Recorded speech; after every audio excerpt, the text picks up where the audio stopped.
திமுகவை தீய சக்தின்னு விஜய் வந்து விமர்சனம் பண்ணியிருக்காரு. இன்னொரு மீட்டிங்ல திமுகவை தீய சக்தின்ற அளவுக்கு அதாவது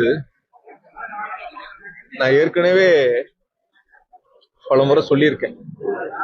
பழைய அரசியல் கட்சிகளா இருந்தாலும் புதிய அரசியல் கட்சிகளா இருந்தாலும் திமுகவை விமர்சனம் பண்ணாம அவங்க அரசியல்ல இருக்க முடியாதுங்கிற ஒரு சூழல் தமிழ்நாட்டில் இருக்கு.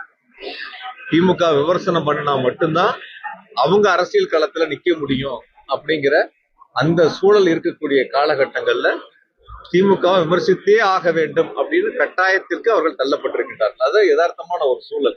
எந்த கட்சியா இருக்கட்டும், நேரடியா பிஜேபியா இருக்கட்டும், அதிமுகவா இருக்கட்டும், இல்ல புதிய கட்சிகளா இருக்கட்டும், யார் எடுத்தாலும் அவங்க சொல்ற ஒரே கருத்து திமுக திமுக திமுக. ஆக மக்களிடத்தில் ஒரு வலுவான இயக்கமாக, ஒரு நல்லரசு நடத்தக்கூடிய ஒரு சிறப்புமிக்க முதலமைச்சராக, இந்தியாவிற்கு வழிகாட்டக்கூடிய ஒரு முதலமைச்சராக மாண்பு தளபதி அவர்கள் நல்ல ஆட்சியை கொடுத்துக்கிட்டு இருக்காங்க. அதனால யாருடைய விமர்சனங்களை பத்தியும் நாங்க காது கொடுத்து கேட்க வேண்டிய அவசியம் இல்லை.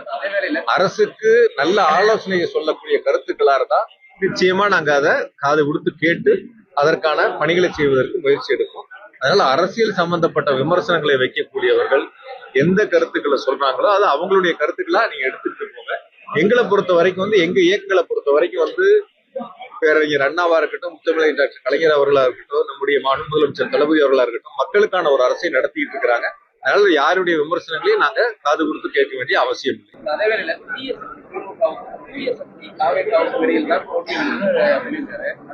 எல்லாரும் அப்படித்தானே சார் சொல்றாங்க. அதிமுக கேட்டீங்கன்னா எங்களுக்கு திமுகவும் தான் போட்டிங்கிறாங்க. புதுசா வந்தவங்களை கேட்டீங்கன்னா எங்களுக்கு திமுகவும் தான் போட்டிங்கிறாங்க. இன்னும் கட்சிகள் யார் எடுத்தீங்கன்னாலும் அவங்க அந்த கருத்துக்களை தானே சொல்றாங்க. அதனால மக்களிடத்தில் இருக்கக்கூடிய நான் சொல்றேங்களா, மக்களிடத்துல இருக்கக்கூடிய ஒரு முழுமையான மக்களுடைய ஆதரவை பெற்ற ஒரு இயக்கமாக திராவிட முன்னேற்ற கழகத்தை மாநில முதலமைச்சர் தளபதி அவர்கள் வளர்த்திருக்கிறார். அந்த அளவுக்கு அடித்தட்டு மக்கள் வரைக்கும் இயக்கத்தினுடைய அரசினுடைய திட்டங்களை கொண்டு சேர்ந்து இயக்கத்தை வலுப்படுத்தி இருக்கிறார். நிச்சயமாக இந்த தேர்தலை பொறுத்த வரைக்கும் கோயம்புத்தூர் மாவட்டத்தில் நீங்க பொறுத்திருந்து பாருங்க, 2026 தேர்தல் முடிவுகள் திராவிட முன்னேற்ற கழகம் தலைமையிலான கூட்டணி ஒரு மகத்தான வெற்றி பெறும். எங்களுக்கு போட்டியா?